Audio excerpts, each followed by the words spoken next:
Hello. I'm grateful to the program committee for inviting Bob and me to speak to you.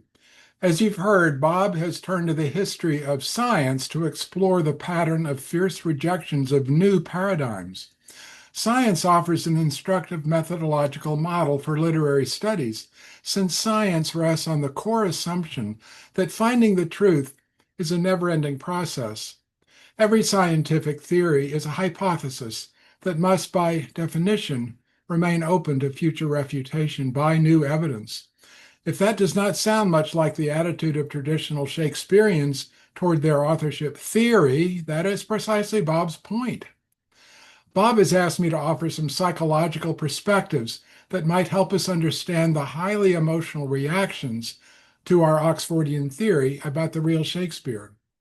As a clinical psychoanalyst for nearly 50 years, I've been daily acquainted with the inevitable influence of unconscious forces on us that often limit our objectivity.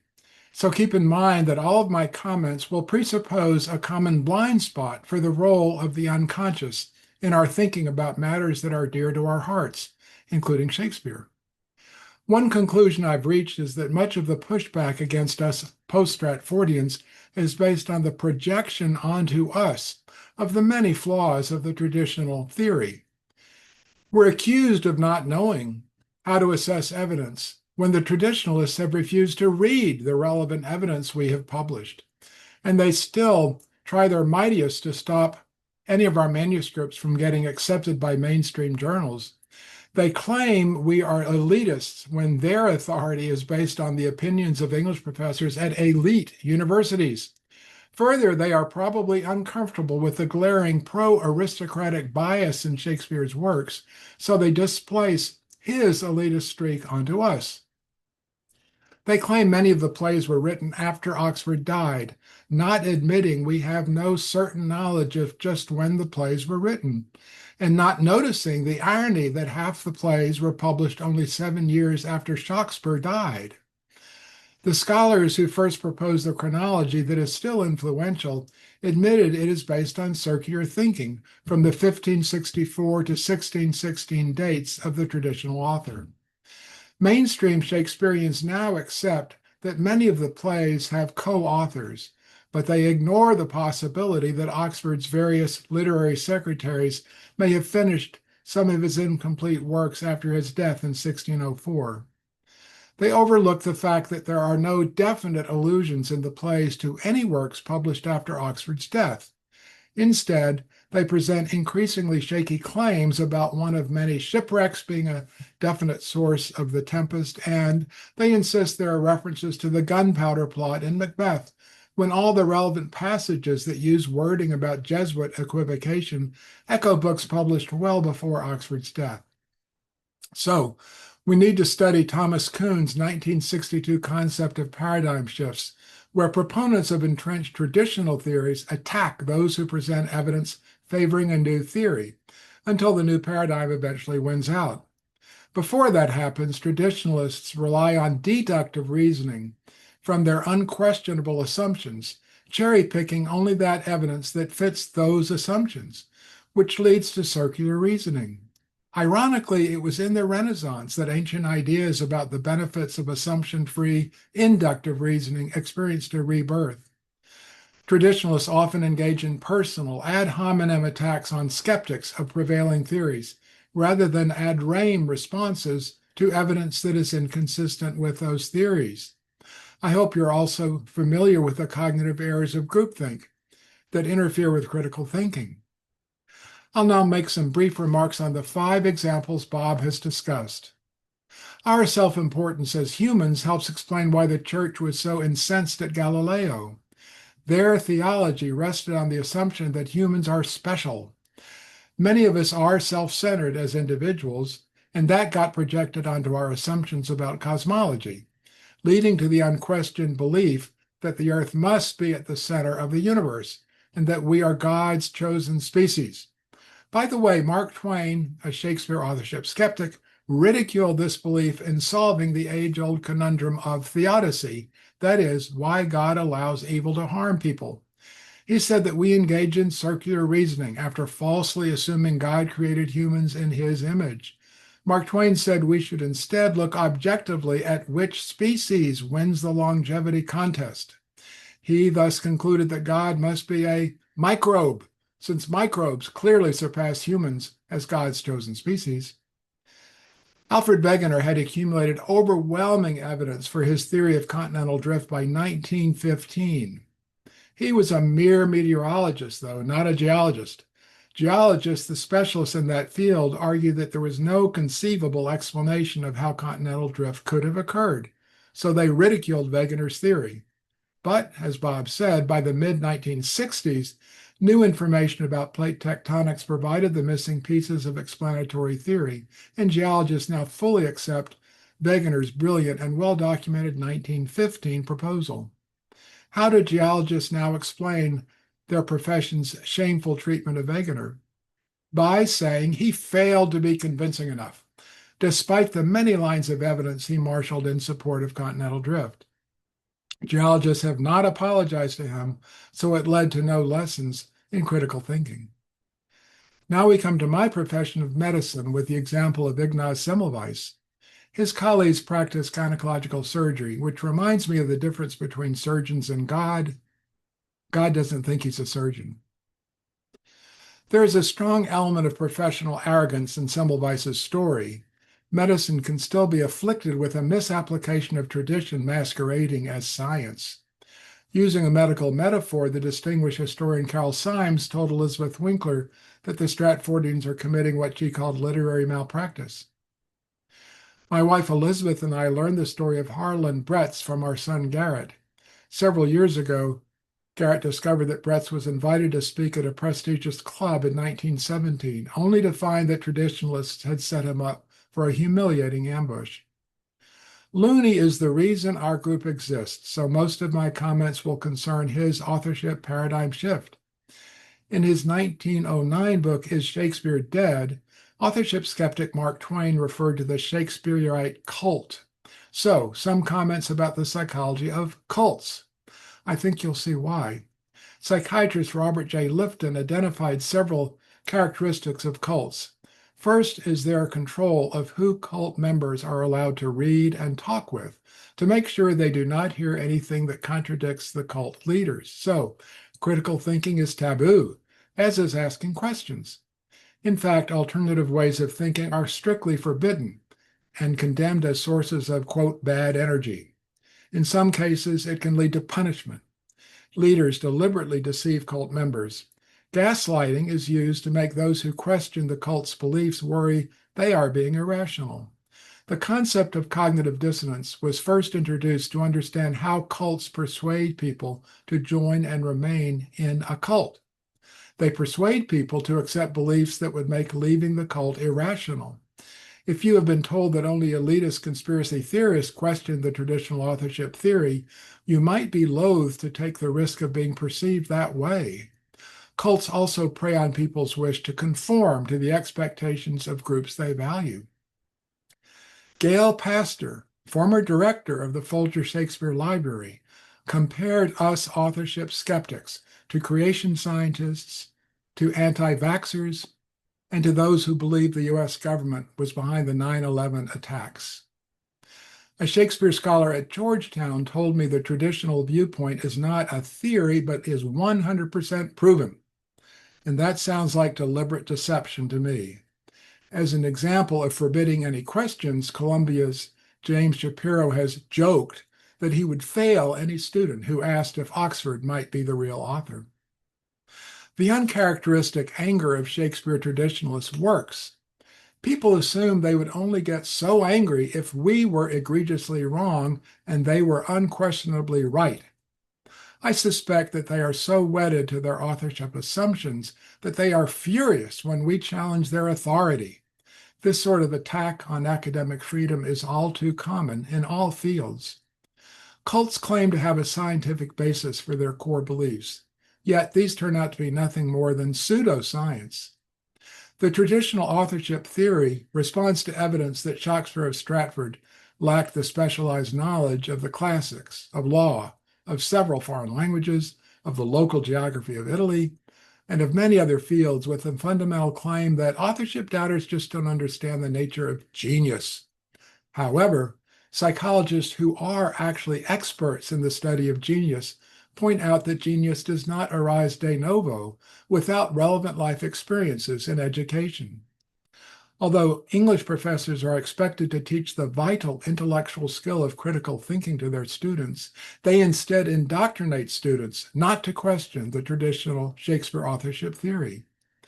Stratfordians now use pseudoscientific computerized stylometric analysis of who wrote which lines in Shakespeare. But Pervez Rizvi, who has far more expertise in this technology, said the Shakespeare scholars have made bogus claims based on shallow knowledge of the relevant computer science. The Folger's excellent editions of Shakespeare's works have introductions that deal with authorship doubts by saying, "How Shakespeare did it is one of life's mysteries." Joseph Campbell said the life of the hero is, quote, "a pageant of marvels." Cults typically emphasize mystique and special knowledge possessed only by its leaders. People can advance in the cult only if they never question the authority's core dogmatic beliefs. Independent thinking is rejected, replaced by mindless conformity to group norms. Reality is whatever the group leaders say it is. Cults pose dangers both to members as well as to outsiders. Shakespeare traditionalists may not inflict physical harm, though one member of the so-called Oxford group wrote online, quote, "I should horsewhip Richard Wagaman." Another, the British journalist Oliver Cam, brought a defamation lawsuit against a post-Stratfordian scholar last year. I have been an unpaid member of the clinical faculty of Georgetown Medical School for nearly 50 years. 10 years ago, Oliver Cam dishonestly complained to Georgetown University that I don't publish in scholarly literary journals and questioned why Georgetown listed me online as one of their Shakespeare experts. This was 5 years after two of my long articles in the mainstream journal Notes and Queries described a new literary source for Shakespeare in the whole book of Psalms. Those articles remain two of that scholarly journal's most read articles online for a couple of years. Presumably with the support of a Shakespeare professor at Georgetown, who was then executive director of the Shakespeare Association of America, Cam got the university to rebuke me and order me never to refer to myself as a Shakespeare scholar. Georgetown also demanded that I never disclose that they had in fact listed me as one of their Shakespeare experts for media contacts, nor disclose that for a few years I wrote 2/3 of the 50 most recent publications on Shakespeare by Georgetown's faculty.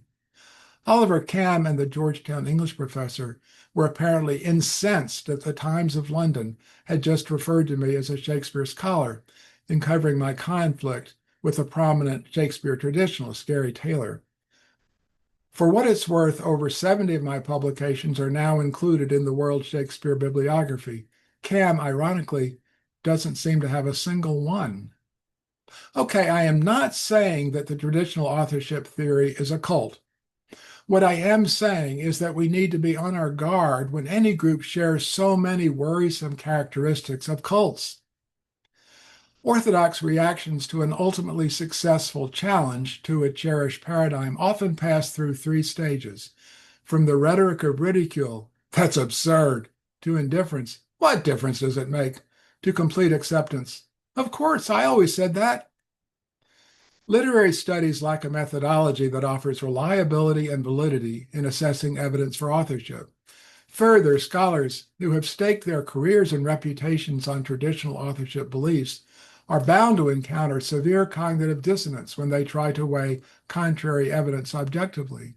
As a result, power, authority, personal influence, and the dynamics of groupthink all play prominent roles in public positions on authorship on the part of Shakespeare scholars who have academic careers.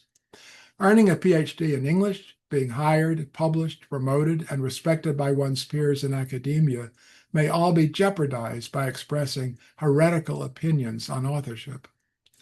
Ironically, it was the poet John Keats who famously said, quote, "Shakespeare possessed so enormously negative capability, that is, when man is capable of being in uncertainties, mysteries, doubts, without any irritable reaching after fact and reason. Yet most professional Shakespeare scholars have shown little capacity to tolerate doubt as to authorship. Covert deification is a crucial dimension of the unconscious psychology of traditional belief in Shakespeare. As church attendance was falling in England in the early 19th century, the study of English literature there began as what Elizabeth Winkler calls, quote, a form of social control to civilize the masses and subdue tiresome ladies, quote, close quote. Even in India, Parliament decreed in 1853 that civil service candidates would be tested on English literature. Quote, conceived as a replacement for religion, English was institutionalized at the height of the Victorian deification of Shakespeare. Close quote. After World War I, the study of Shakespeare was thought to unify all social classes in Britain. In 1922, an Oxford professor said, quote, England is sick, and English literature must save it. The churches have failed. English literature must, above all, save our souls and heal the state. And those quotes are from Elizabeth Winkler's wonderful book. The Education Supplement of the Times of London published a feature article 10 years ago on what it called my, quote, spat with Gary Taylor. No spitting was involved. The Shakespeare scholar in Florida who took over the editorship of an Italian Shakespeare journal in order to prevent the planned publication of my article on the psychology of the Shakespeare traditionalists. He emailed me that he took over the journal only on condition that the prior acceptance of my article be rescinded. He then compared me with Holocaust deniers. When questioned by a Times journalist, he defended that comparison, saying, quote, Wagaman's work depends on the same sort of conspiratorial claims, he added. The idea that anti-Stratfordian zealots are censored is ridiculous. After rescinding the acceptance of my paper, I would ask you, just who is the zealot? Since then, I have continued to ponder and puzzle over these psychological factors. As Elizabeth Winkler showed in her 2023 book, leading Shakespeare scholars have not bothered to read the Oxfordian literature consistent with cult-like behavior, so they continue to argue against a straw man when they're asked whether someone else might have written Shakespeare. Narratives play a powerful role in what we're inclined to believe and what we tend to reject. Joseph Campbell famously detected common narratives in his comparative study of myths. One key element is ascent from modest birth. We know that the enduring popularity of the relatively evidence-free traditional Shakespeare authorship narrative relies heavily on how much we love such stories about people who start off in humble circumstances, but rise to great fame through hard work and inborn genius. Many people look askance at those on the other end of the social spectrum, born to great wealth, opportunity, and power, like Oxford, who was Elizabethan England's most highly ranked earl and had one of the best educations of his day in languages, the humanities, and the law. As a boy, he lived with his tutor, Sir Thomas Smith, one of England's foremost classicists. As Roger Stripmatter points out, Oxford had one of the worst downward economic trajectories in the Elizabethan age. At the core of our adult identity lie so-called self-states that keep alive the powerful imagination we had as children. These less conscious parts of our identity work the night shift, helping construct our dreams, and they help explain the staying power of the dreamlike fairy tale narrative of the Merchant of Stratford, who became one of the greatest writers in history with little or no formal education, due to the magical potion called genius. We love that story, and no amount of contrary evidence will induce some people to abandon it. As Freud observed, we know so little about Shakespeare of Stratford as a writer that he offers us a Rorschach inkblot onto which we can project that he was as perfect a human being as are his plays and poems. One final observation. Ron Rosenbaum surveyed the fierce internal debates among traditional Shakespeare scholars in his book, The Shakespeare Wars. At times, it seems like the squabbling Shakespeare scholars need us, Oxfordians, as a common external enemy on who can unite them. Thank you.